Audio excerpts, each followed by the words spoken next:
ಆದಿಯಲ್ಲಿ ವಾಕ್ಯವಿತ್ತು, ಆ ವಾಕ್ಯವು ದೇವರ ಬಳಿಯಲ್ಲಿತ್ತು, ಆ ವಾಕ್ಯವು ದೇವರಾಗಿತ್ತು. ಆ ವಾಕ್ಯವೆಂಬವನು ಆದಿಯಲ್ಲಿ ದೇವರ ಬಳಿಯಲ್ಲಿದ್ದನು. ಆತನ ಮೂಲಕವಾಗಿ ಸಮಸ್ತವೂ ಉಂಟಾಯಿತು. ಉಂಟಾಗಿರುವ ವಸ್ತುಗಳಲ್ಲಿ ಆತನಿಲ್ಲದೆ ಒಂದಾದರೂ ಉಂಟಾಗಲಿಲ್ಲ. ಆತನಲ್ಲಿ ಜೀವವಿತ್ತು, ಆ ಜೀವವು ಮನುಷ್ಯರಿಗೆ ಬೆಳಕಾಗಿತ್ತು.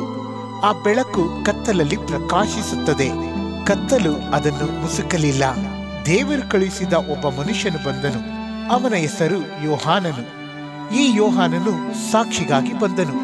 ತನ್ನ ಮೂಲಕವಾಗಿ ಎಲ್ಲರೂ ನಂಬುವಂತೆ ಅವನು ಆ ಬೆಳಕಿನ ವಿಷಯದಲ್ಲಿ ಸಾಕ್ಷಿ ಕೊಡುವುದಕ್ಕೆ ಬಂದನು. ಅವನೇ ಆ ಬೆಳಕಲ್ಲ, ಆ ಬೆಳಕಿನ ವಿಷಯದಲ್ಲಿ ಸಾಕ್ಷಿ ಕೊಡುವುದಕ್ಕಾಗಿ ಬಂದವನು.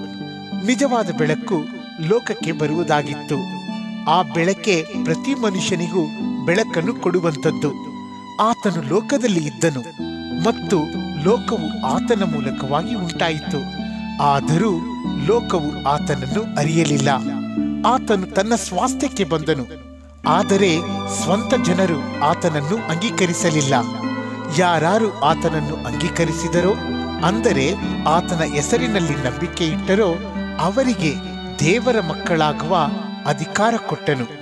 ಇವರು ರಕ್ತ ಸಂಬಂಧದಿಂದಾಗಲಿ, ಕಾಮದಿಂದಾಗಲಿ, ಪುರುಷ ಸಂಕಲ್ಪದಿಂದಾಗಲಿ ಹುಟ್ಟಿದವರಲ್ಲ, ದೇವರಿಂದಲೇ ಹುಟ್ಟಿದವರು. ಆ ವಾಕ್ಯವೆಂಬವನು ನರಾವತಾರ ಎತ್ತಿ ನಮ್ಮ ಮಧ್ಯದಲ್ಲಿ ವಾಸ ಮಾಡಿದನು. ನಾವು ಆತನ ಮಹಿಮೆಯನ್ನು ನೋಡಿದೆವು. ಆ ಮಹಿಮೆಯು ತಂದೆಯ ಬಳಿಯಿಂದ ಬಂದ ಒಬ್ಬನೇ ಮಗನಿಗೆ ಇರತಕ್ಕ ಮಹಿಮೆ. ಆತನು ಕೃಪೆಯಿಂದಲೂ ಸತ್ಯದಿಂದಲೂ ತುಂಬಿದವನಾಗಿದ್ದನು. ಯೋಹಾನನು ಆತನ ವಿಷಯವಾಗಿ ಸಾಕ್ಷಿ ಕೊಡುತ್ತಾನೆ. ಹೇಗೆಂದರೆ, ನನ್ನ ಹಿಂದೆ ಬರುವವನು ನನಗಿಂತ ಮೊದಲೇ ಇದ್ದುದರಿಂದ ನನಗೆ ಮುಂದಿನವನಾದನು ಎಂಬುದಾಗಿ ನಾನು ಹೇಳಿದವನು ಈತನೇ ಎಂದು ಕೂಗಿ ಹೇಳಿದ್ದಾನೆ. ಧರ್ಮಶಾಸ್ತ್ರವು ಮೋಶೆಯ ಮುಖಾಂತರ ಕೊಡಲ್ಪಟ್ಟಿತ್ತು. ಕೃಪೆಯು ಸತ್ಯವು ಯೇಸು ಕ್ರಿಸ್ತನ ಮುಖಾಂತರ ಬಂದವು. ನಾವೆಲ್ಲರೂ ಆತನ ಪರಿಪೂರ್ಣತೆಯೊಳಗಿಂದ ಕೃಪೆಯ ಮೇಲೆ ಕೃಪೆಯನ್ನು ಹೊಂದಿದೆವು. ದೇವರನ್ನು ಯಾರು ಎಂದು ಕಂಡಿಲ್ಲ. ಯಾವನು ಏಕಪುತ್ರನು ಸ್ವತಃ ದೇವರು ಆಗಿದ್ದು ತಂದೆಯ ಎದೆಯಲ್ಲಿದ್ದಾನೋ ಆತನೇ ತಿಳಿಯಪಡಿಸಿದನು.